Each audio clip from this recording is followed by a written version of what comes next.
Hi, welcome back.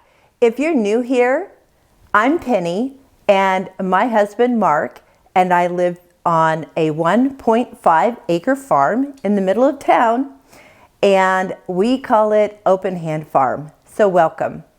Today I am going to show you how to make a gift jar of cobbler mix.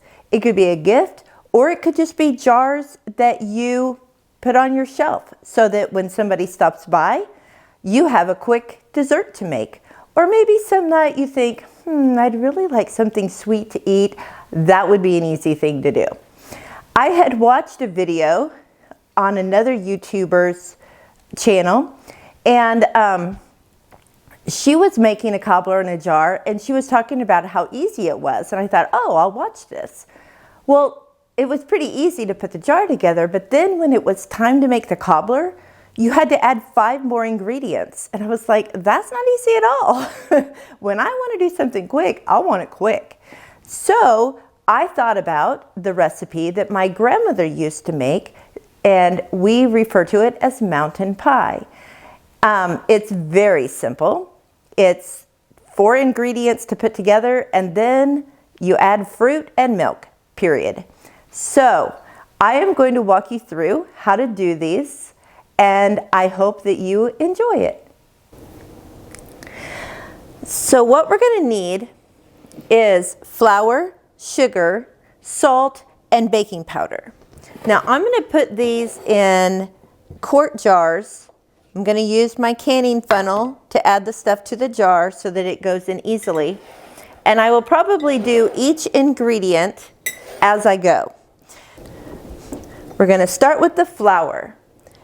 We need 1.5 cups of flour.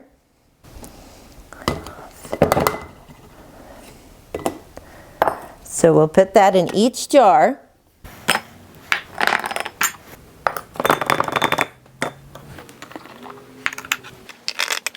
All right, now get out my big bag of sugar here.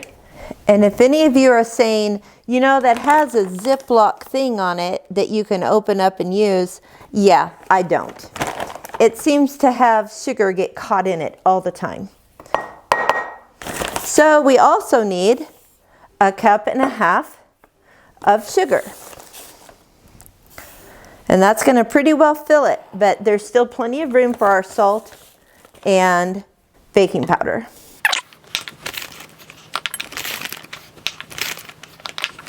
And in case you guys are thinking, do you eat that? It's got sugar in it. No, I do not.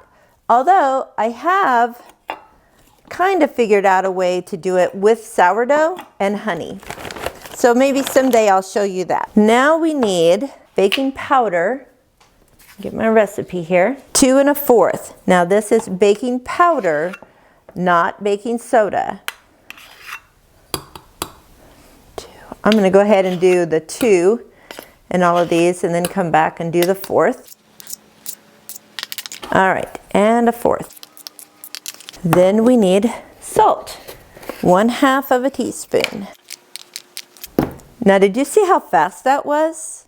And these can be given as gifts or keep on your shelf, and when you have company show up or some night when you're just thinking, man, something sweet would really taste good right now, put one together. Just make sure you keep your favorite canned fruit available also. We're just going to put regular canning lids on here. You want to be sure and label them. I'm going to put a label on here with the directions so that I don't have to go look up the recipe whenever I want to make it. So now what we're going to do is put one of these together. Okay, this is how we're going to make this. Nice and simple. We're going to take a stick of butter. Yes, I know, that's a lot. You'll appreciate it. We're going to sit in the pan. We're going to put the pan in the hot 350-degree oven. While that's heating up, we're going to take our jar mixture and pour it in a bowl.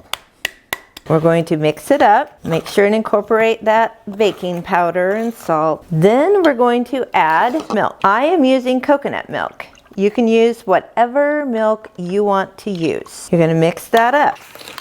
Then you get your hot buttery pan and you throw your topping into that pan, right on top of your butter. This is so easy, you guys. And it just kind of lays itself out, but if you want to kind of spread it out, you can. So the next step is to lay your fruit on top. I'm going to use some cinnamon honey apples that I canned last year. And they don't have a lot of juice in them, but they've got some. It's okay. If your canned fruit has juice in it, just pour it in there. It doesn't matter. You're just going to spread the fruit around in the top.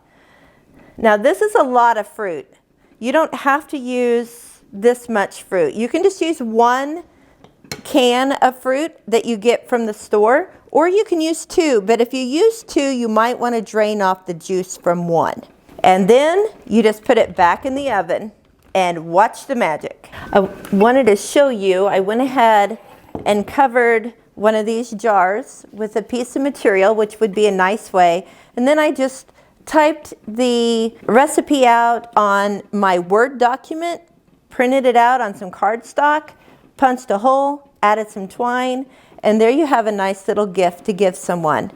Or you don't have to put the fabric on if it's just for yourself, but it is nice to have the recipe. Okay, you guys, it's done. And as you can see, the batter came up around the apples and made mountains, hence the name mountain pie.